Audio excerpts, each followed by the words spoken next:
আবৃত্তি করছি ঝিঝিবির লেখা ভালো থাকা। একটু ভালো থাকার জন্য। হ্যাঁ, একটু ভালো থাকার জন্য। নীল আকাশের নিচে বালুময় সমুদ্রে ঘর বেঁধেছিলাম। নতুন নতুন ঝড় দমকা হাওয়া তছনছ করে দিল জীবন অবশেষে।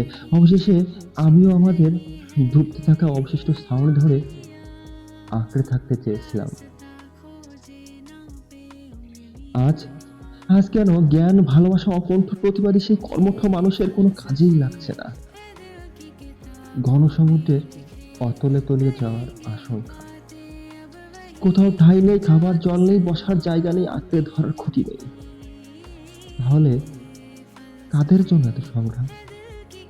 আত্মত্যাগ অথই সমুদ্রে। আমি যেখানে বাস করি সেখানে নতুন একটি অস্তিত্ব করতে চেয়েছিলাম, কিন্তু দুর্ভাগ্য কি পিছু ছাড়ে কখনো? নিজেই দেউলিয়া হয়ে গেলাম।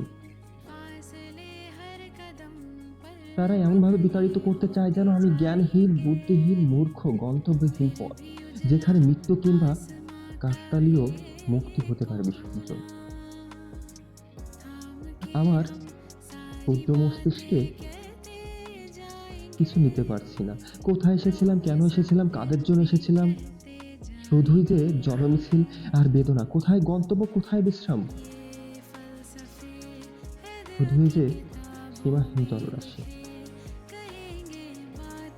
এখন আমি বিশ্বাস করি, এখনো আমি বিশ্বাস করি কোন এক সময় ফিরে আসবো একটু ভালো থাকার জন্য।